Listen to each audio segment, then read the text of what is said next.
일본의 의료는 와르르 무너졌습니다. 코로나19로 아들을 잃은 아버지는 말합니다.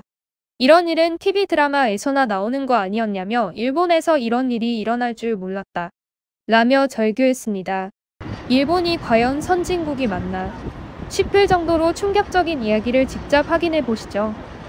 코로나19에 감염된 일본 청년이 자택 요양을 하고 있는데 의사가 진료를 갔습니다. 의식은 이미 희미하고 산소 포화도가 낮아 거의 응급실 수준이었습니다.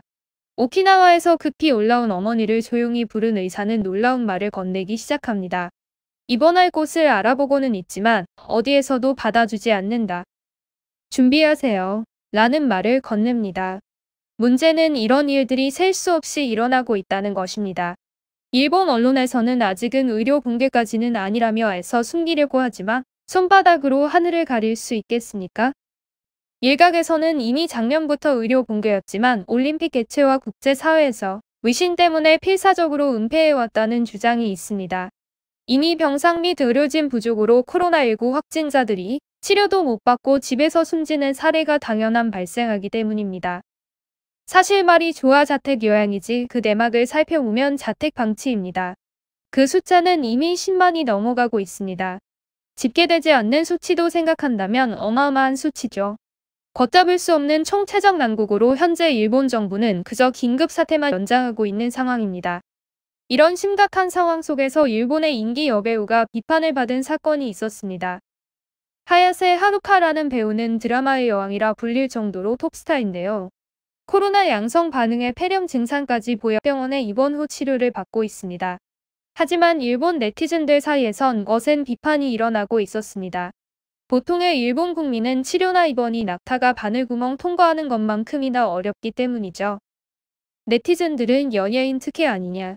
불공평하다. 상급 국민이 아니면 다 죽으란 말이냐. 내 동생도 코로나에 폐렴 진단을 받았지만 집에 방치되어 있다. 일본은 평등하지 않다. 등의 반응을 보였습니다. 일본의 제어 불가능한 의료 붕괴 사태는 도쿄올림픽이 기름을 끼얹었다고 해도 과언이 아닙니다.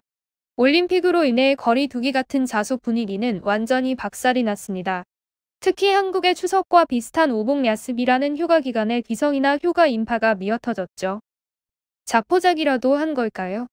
젊은이들은 음악 축제에 참가하여 마음껏 즐기고 있다고 합니다. 마스크도 벗고 환호성을 지르는 모습들이 SNS를 통해 퍼져나갔습니다. 이들 사이에서는 무능한 정부를 탓하며 어차피 이래도 죽고 저래도 죽으니 차라리 마음껏 즐기자는 의식이 깔려있기 때문입니다.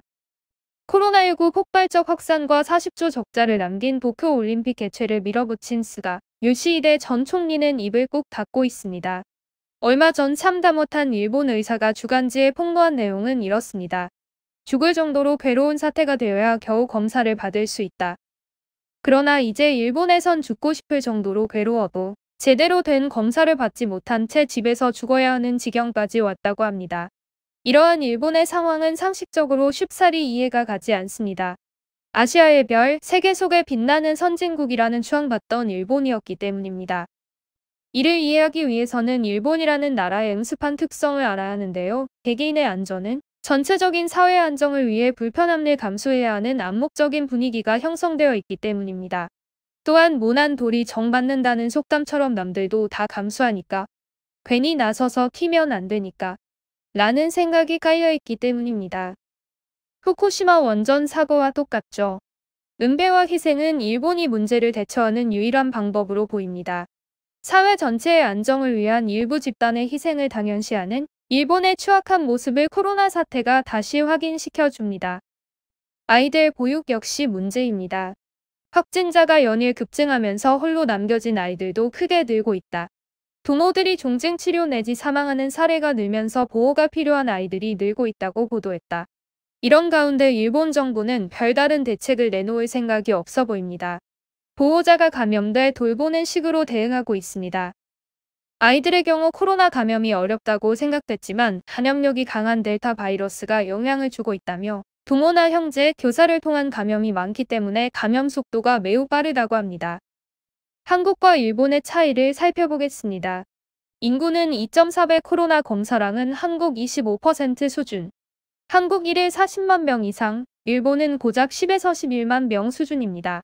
치명률 한국 0.9, 일본 1.1%인데 일본은 의료 붕괴로 정부가 중증 외에 자택요양 권장하고 있습니다. 확진자 순위는 일본 28위, 한국 81위, 사망자 순위는 일본 37위, 한국 97위입니다.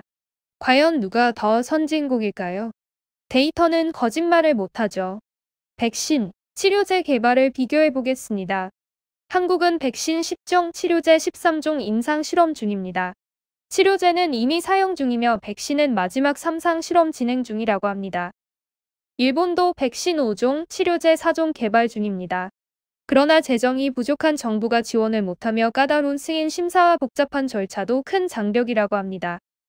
특히 일본이 못하는 것은 이렇습니다. 검사, 추적, 치료의 디지털화, 모바일화, 투명화입니다.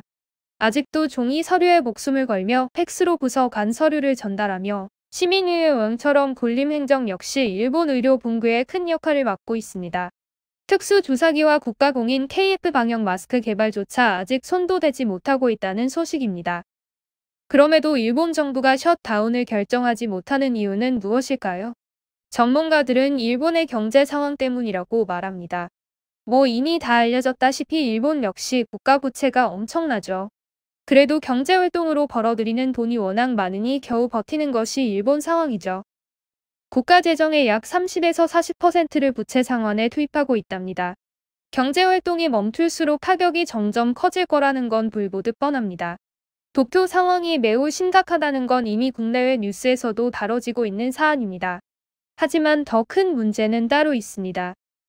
제대로 조사가 이루어지지 않는 소도시들, 우리로 치면 지방이라 불리는 지역 상황입니다. 단순 집계조차도 버거운 지경이라는데 일본 정부는 앵무새처럼 협조, 이렇게만 외쳐대고 있답니다. 이미 중앙의료체계가 무너졌기에 심각함의 정도가 더욱더 깊다고 하네요. 쉽게 말해 이젠 아파도 쉽게 병원으로 가지 못하고 약과 처치를 받으면 살 수 있는 사람도 어쩌면 집에서 대기하다 사망할 가능성이 높아졌다는 겁니다. 굳이 코로나가 아니더라도 말이죠. 일일 신규 확진자 2만 명. 이것이 얼마나 무시무시한 숫자인지 쉽게 체감하기 어렵습니다. 왜냐하면 일본 정부가 2만이라는 숫자를 선동을 통해 남의 나라 이야기로 만들어주고 있기 때문입니다.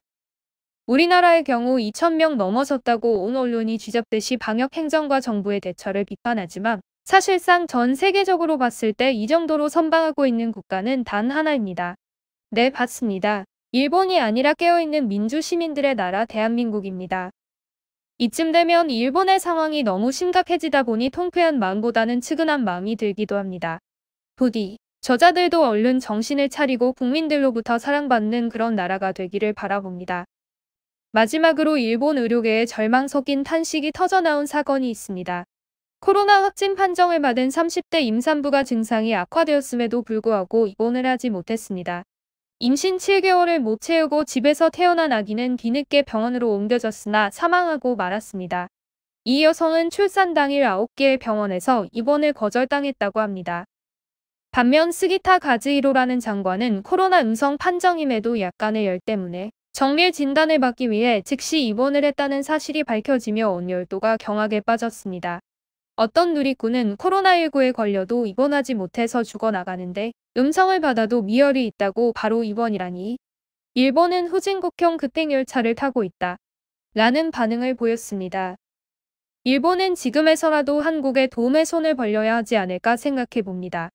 여러분의 생각은 어떠신가요?